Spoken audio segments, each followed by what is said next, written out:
Welcome, my name's Wendy. I'm a third year Bachelor of Science student at Myerscough College, and for my dissertation I'm doing about breed-related health.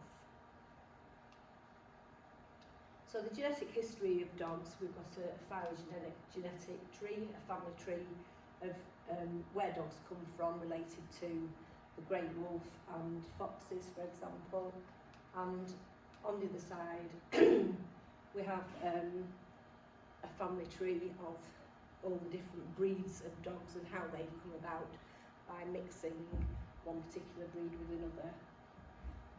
Over the years we've selected certain traits or characteristics within breeds and bred from those dogs that show those particular characteristics or traits. And this is how dogs have changed over the last 100 years.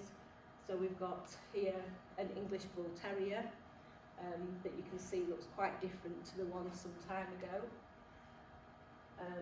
The English Bulldog 100 years ago looks quite different today. The Pug looks quite different today than it did some time ago. And the German Shepherd dog is now having a much more sloping back than it did some time ago. And the Shar-Pei looks quite a different sort of dog than it did in the past. So are these changes necessarily a good thing? Well, why have we done these changes? Why have we selectively bred these traits into dogs? It might be to do with status, because it makes the dog look unique apart from other breeds. Media trends, we just simply like the look of it. It makes that breed distinctive from other breeds, and they look more human or anthropomorphic with the round faces and the big eyes. So how do they affect health? Well, in the Shar-Pei that we saw earlier, excessive skin folds cause eye problems. In these small breeds with cranial difficulties, the skull is sometimes too small to house the eyes in this case, or the brain in the case of this Cavalier, which led to neurological problems for this dog and eye problems for this dog.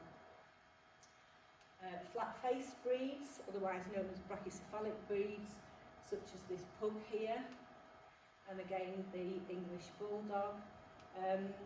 These dogs quite often display a condition called brachycephalic obstructive airway syndrome, and that causes them breathing problems, difficulties with exercising, wheezing, snoring, noisy breathing, and sometimes sleep apnea. We see in some dogs with spinal issues, such as the Rhodesian Ridgeback. The ridge is actually a visible sign of a spinal issue.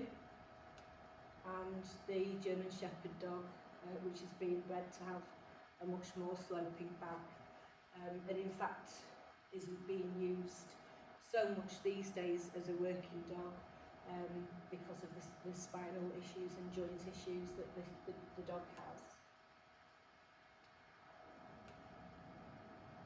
So this is just a short list. It does go on to a much longer list of some of the breed-related health problems with dogs that we are seeing today.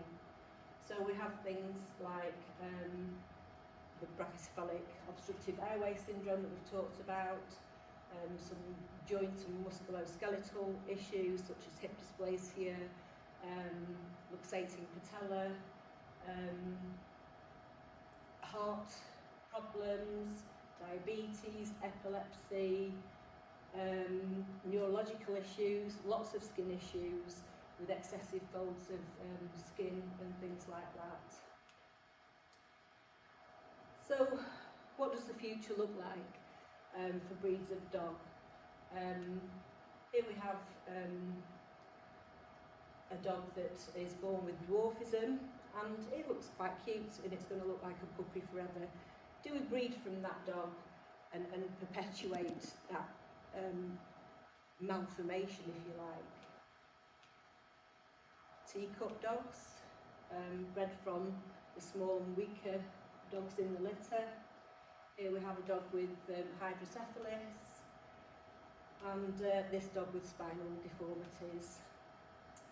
So, do you think breeds of dogs that have been shown in this presentation suffer as a result of selective breeding and breed-related health issues? So thank you for taking part in this research project, and please now complete the next questionnaire.